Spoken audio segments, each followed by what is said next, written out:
Todo mundo sabe que o que mantém a economia brasileira ainda é o agronegócio, seja pelo cultivo de terra por meio da agricultura ou pela criação de gado, resultando numa produção enorme tanto de carne quanto de derivados. O Brasil então depende muito do agronegócio. Mas então por que nós, pequenos investidores, pessoas físicas, não investimos nesse ramo, não investimos nesse setor? Será possível então a gente investir em terras que terão um retorno pra gente por meio da produção agrícola? Ou isso é só um sonho que tá longe de acontecer? No vídeo de hoje eu vou te mostrar então como investir nesse setor que ainda é muito pouco explorado aqui no país. Eu vou te mostrar um fundo imobiliário que investe em terras agrícolas. Então fica comigo até o final do vídeo para você entender certinho todos os detalhes e em como você pode investir nesse ramo. Mas antes eu quero te fazer um convite. Se você gosta desse tipo de conteúdo e quer aprender cada vez mais desse jeito super simples, jeito leve, que nem eu tô passando no vídeo aqui para vocês, vem aqui embaixo e se inscreve no canal. Eu tô postando conteúdo toda semana aqui no YouTube e diário lá no meu Instagram. Então vem aqui embaixo, curte o vídeo, se inscreve no canal,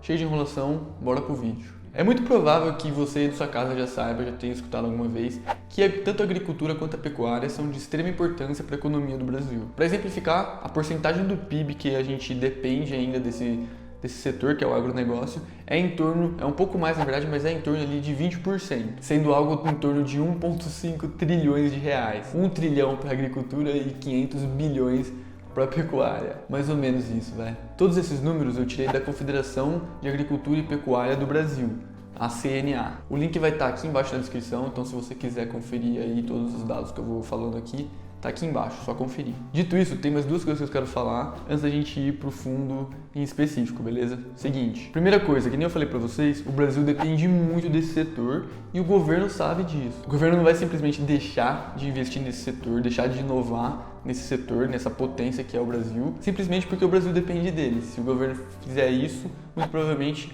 nosso país vai quebrar. Então, esse é o primeiro ponto que eu queria falar com vocês. O segundo ponto é o potencial de crescimento que esse setor tem. E vocês vão ver que esse é um setor que tem muito potencial para crescer. Para pensar comigo, com o aumento da população, quanto mais gente tem na rua aí, mais gente tem no nosso país, a demanda por alimento cresce também. Mais pessoas vão precisar comer, então a demanda cresce. E isso é um incentivo para a produção agrícola. Ponto positivo já. Outra informação super importante, o Brasil é o país que tem mais terras férteis em todo o mundo. E saca só essa, o maior número de terras férteis que não são exploradas tá tanto aqui na América do Sul quanto na África. Só que lá na África a gente ainda tem dois grandes problemas, que é o tanto da infraestrutura que o continente ainda não tem, né, a infraestrutura, e os problemas políticos que a maioria dos países lá no continente ainda vem sofrendo. O que deixa a gente aqui na América do Sul como o principal potencial de terras férteis do mundo. E com todo esse potencial de poder crescer, de poder pegar uma parte lá no mercado pra gente, a gente ainda tá bem no começo dessa história, né? Tá lá no fundo, a gente tem muito para crescer, certo? Normalmente a gente pensaria isso do Brasil, mas quando a gente fala do setor do agronegócio, o Brasil tá bem colocado sim. Hoje, o Brasil, o nosso país, é o terceiro maior exportador agrícola de todo o mundo. Então, mesmo apresentando todo esse potencial, mesmo apresentando todo esse futuro promissor, né, que a gente fala que o Brasil tem no setor agro, a gente já é o terceiro maior exportador do mundo. A nossa infraestrutura brasileira, quando a gente está falando do agronegócio, tanto para a agricultura quanto para a pecuária, é muito competitiva. E como você, investidor, pessoa física aí na sua casa, consegue investir nesse setor, nesse ramo todo que é o agronegócio? Pode investir em empresas que, por exemplo, têm seus produtos e serviços que dependem do agronegócio, como uma empresa de alimentos, né, que vai ter que produzir ali toda a cadeia de alimentos, desde o trigo até a soja, enfim, até uma produtora de energia que tem que plantar cana, por exemplo. Existem empresas desse nível aí, desse ramo, que estão sendo negociadas na bolsa hoje. Mas o foco do vídeo de hoje, a ideia que eu tive com esse vídeo é trazer aqui para vocês uma maneira de investir que a gente nunca tinha visto antes. Uma maneira de investir nesse mercado, né? Como a gente nunca tinha visto antes. Por meio dos fundos imobiliários. Sim, em vez de você comprar shoppings, você comprar galpões logísticos, ou você comprar uma sala em um prédio específico lá na Faria Lima, vai ser possível você comprar uma fazenda que vai fazer toda a produção agrícola ali e vai gerar um dinheiro, gerar um dividendo para você por meio da produção agrícola. Um fundo imobiliário de fazendas. Mais um setor para a gente investir. Mais um setor para a gente conseguir diversificar ainda mais nossa carteira e chegar numa carteira ideal ali, mitigando os nossos riscos. Feita toda essa apresentação do setor, Vou falar um pouco mais agora sobre o fundo e sobre as estratégias que ele está bolando aí para conseguir tocar esse fundo imobiliário. O pioneiro nessa história toda é o fundo Risa Terrax, Terra X, não sei como que fala, mas é esse nome que está aparecendo aqui na tela para vocês. No momento que eu estou gravando esse vídeo, ele ainda não estreou em bolsa, mas eu já comento alguns outros detalhes mais específicos desse fundo. Eu quero focar primeiro aqui com vocês na estratégia que ele vai adotar e que provavelmente todos os outros fundos de fazendas vão meio que adaptar essa estratégia. Bom, as duas estratégias são muito parecidas, eu vou explicar cada uma delas, mas já adianto aqui para vocês o nome delas, tá? A primeira é a chamada Land Equity e a segunda é o Sale and Leaseback. O nome é difícil, mas vocês vão ver que é facinho de entender, beleza? Vamos para a estratégia. Bom, a primeira etapa de toda a estratégia desse fundo é a equipe achar uma terra para comprar. Achar não, né? Ela fazer os estudos dela, pegar, analisar a terra que vai ser comprada, enfim, ela localizar uma fazenda ali de potencial compra. Depois disso vai rolar toda a negociação com o fazendeiro, com o proprietário dessa fazenda, né? O fundo vai comprar à vista essa terra, mas sempre com um desconto em relação ao valor de mercado. Então ela sempre vai ter esse desconto em relação ao preço que está valendo no mercado mesmo, tanto para usar como margem de garantia, caso aconteça alguma coisa com a terra durante o tempo, né? E vocês vão ver também alguns outros detalhes que eu vou comentar agora. Bom, até aqui as duas estratégias são as mesmas.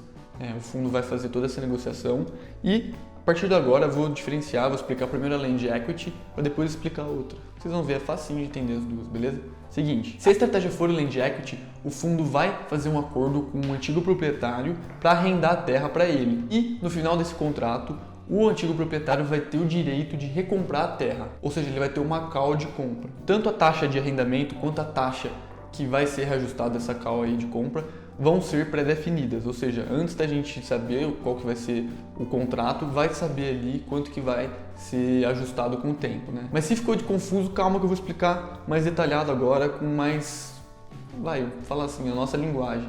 Pensa assim, o fazendeiro tem uma terra, ele precisa de dinheiro para financiar a sua produção, porque, sei lá, ele não está com capital ali, ele precisa de dinheiro para fazer todo o negócio rolar, né, desenrolar. Só que se ele for até um banco e fizer um financiamento, pegar um empréstimo, ele vai ser cobrado muito caro por esse empréstimo, por esse crédito que ele está tomando. Então, para ele negociar com o fundo faz todo sentido, que ele vai vender um pedaço da terra para o fundo, vai receber uma grana cheia, né, e vai pagar uma taxa baixa para o fundo de arrendamento.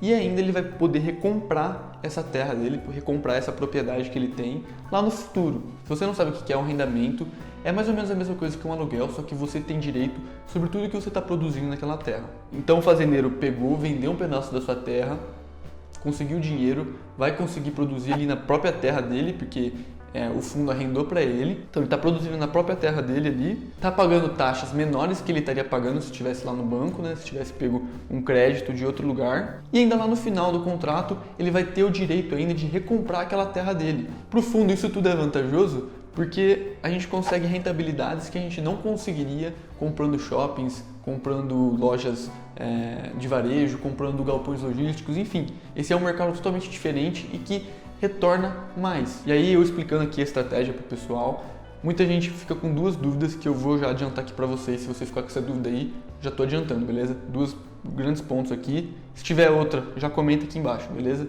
Primeira coisa, o arrendamento da terra está ligado à área que vai ser arrendada e não à produção. Então, caso aconteça algum problema na produção, sei lá, uma chuva muito forte, ou uma seca que a gente nunca tinha visto antes, dá algum problema lá na produção que o cara está fazendo, não vai interferir nada no pagamento do arrendamento, beleza? Vale falar também que esse arrendamento pago para o fundo é de forma anual e antecipada.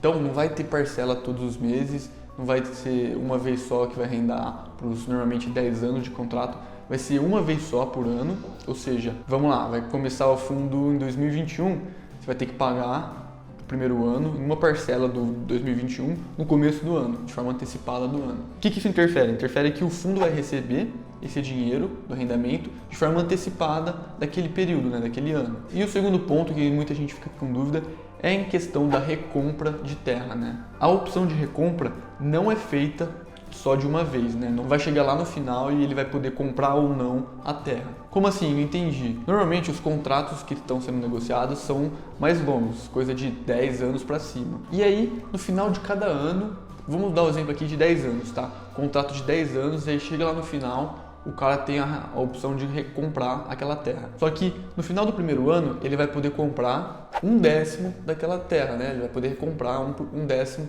daquele valor total da terra. E no final do segundo ano, ele vai poder comprar mais 1/10, no final do terceiro ano, mais outro 1/10, enfim. E aí lá no final, ele vai ter a opção de recomprar, de estar ali com todo o bolo que ele foi recomprando com o tempo. Então não é só de uma vez, ele vai podendo recomprar com o tempo. Essa é a estratégia Land Equity. Agora, se a gente for falar da Sale and Leaseback, cara, é muito parecido, só vai mudar uma coisa. Quem vai ser o dono da terra? O fazendeiro tem terra e ele está precisando vender para produzir, para financiar alguma produção que ele está querendo. Ou então, surgiu, caiu no colo aí de herança para outra geração, uma terra aí que os avós ou o pai tinha e o cara não quer ter mais. O que acontece? O fundo vai lá, negocia ali por um valor menor do que o valor de mercado, compra a terra. Só que ele, em vez de arrendar para o antigo proprietário, né, ele vai em busca de futuros compradores, que normalmente são vizinhos dessa terra aí. E aí é tudo igual. A única coisa que vai mudar vai ser para quem que está sendo essa terra, né? Para quem que vai ser o futuro comprador. Bom, então entendido essas estratégias que a princípio o fundo RISA, né, o RISA Terrax, vai usar e que depois provavelmente os outros fundos imobiliários desse setor vão adaptar essa estratégia, vamos agora para as características mais específicas desse fundo. Quando a gente fala de fundos imobiliários, muita gente só analisa um indicador, que é o dividend yield, que seria na verdade o quanto de aluguel que você estaria recebendo por mês ali se você comprar aquele fundo, né? Você analisar só um indicador nunca é um negócio positivo. Você precisa ter uma visão geral e entender o que está por trás daquele indicador. Mas vamos falar um pouco do dividend yield do fundo. A previsão do fundo é pagar até maio de 2021 um dividend yield, um dividendo mensal, né, de 0,4 ao mês. Isso ainda é um dividendo baixo em relação ao que a gente encontra no mercado de fundo imobiliário, mas que a partir de 2021 vai começar a melhorar. Vai lá para abril e junho de 2021, a previsão é pagar 0,6 a 0,7, que é mais ou menos o que a gente encontra no mercado, e a partir de julho do ano que vem, estou gravando esse vídeo em 2020, então julho de 2021, o fundo estabilizar ali no dividend yield mensal de 0,8 a 0,9 ao mês, que já é acima da média que a gente encontra em fundos imobiliários, está ali em torno de 0,6, 0,7. Então ele começa ali na média, mais ou menos, sobre os outros fundos imobiliários e tende-se a estabilizar em patamares super altos, né? Lá em cima, brigando ali para ser um dos melhores fundos que a gente vai ter na nossa bolsa. Isso em teoria, a gente não vai precisar ver como que ele vai se desenrolar com o tempo. Mais um exemplo disso é que o fundo não está sofrendo nada. O setor da agropecuária não está sofrendo muito com essa questão da pandemia que a gente está vivendo e que em diversos outros setores, acho que na maioria dos outros setores, foi um caos. Outro fator bem importante que a gente precisa analisar quando a gente está falando de um fundo imobiliário são as taxas que são cobradas. A taxa de administração é de 1,25% ao ano e a taxa de performance é 20% sobre o que excedeu o benchmark, que nesse caso é CDI mais 2%. Não são taxas baixas, mas que na minha visão aqui são justificadas pelo alto desempenho que o fundo está prometendo, né? E pelo todo o trabalho que dá a gerir todo esse tipo de fundo, né? Tanto que é o primeiro fundo desse setor, então tem um trabalho para pôr em prática tudo isso. O fundo é gerido pela RISA, administrado pela Plural e o coordenador líder dessa operação é a XP Investimentos. O valor inicial da cota é de R$100 e ela vai começar a ser negociada na bolsa, em mercado secundário, né, no dia 2 de outubro de 2020. Se você está vendo isso, está vendo esse vídeo aqui antes desse período, antes dessa data que eu estou comentando e tem intenção em participar do IPO, vai atrás do seu assessor de investimentos para saber um pouco mais, entra aí na sua corretora e vai saber um pouco mais das regras. Eu vou deixar aqui embaixo também algum material sobre o IPO para você saber mais, saber como participar, beleza? Agora, se você está vendo isso depois que o papel estreou, depois de 2, 3 meses, depois de um ano, comenta aí embaixo o que está acontecendo com ele. Ele está cumprindo tudo que ele está falando que vai cumprir, ele está subindo, está descendo, está caindo, está pagando os dividendos que está prometendo, como que ele está? Eu tinha pensado em fazer uma análise um pouco mais detalhada sobre as terras que o fundo está comprando, falar um pouco mais o que vai ser produzido lá, por que eles escolheram essa terra, o clima da região, o solo da região, mas eu acho que ia ficar um negócio mais analítico do que geralzão sobre todo esse mercado e esse fundo em específico, né? Acho que ficou mais dinâmico, mais fácil de entender desse jeito que eu falei aqui, desse jeito que eu fiz aqui com vocês. Se você ficou com alguma dúvida, se eu deixei alguma ponta solta ou se eu falei alguma coisa errada e você quer me corrigir, vem aqui embaixo e deixa tudo isso nos comentários. Deu um trabalhão fazer esse vídeo, pessoal, de verdade mesmo, então eu queria pedir pra vocês vir aqui embaixo, curtir o vídeo e se inscrever no canal. Compartilhe esse vídeo também com algum amigo seu aí que curte pra caramba fundo imobiliário. A gente chegou agora há pouco a 1 milhão de CPFs, pessoas físicas, investindo em fundos imobiliários, então tenho certeza que esse é um fundo que veio pra ficar aqui no mercado, beleza? Como eu sempre tô falando, pessoal, é só começo. Conto com vocês nos próximos vídeos aí do canal. Se inscreva aqui embaixo, pra vocês não perderem nada. Tamo junto, só começo e valeu!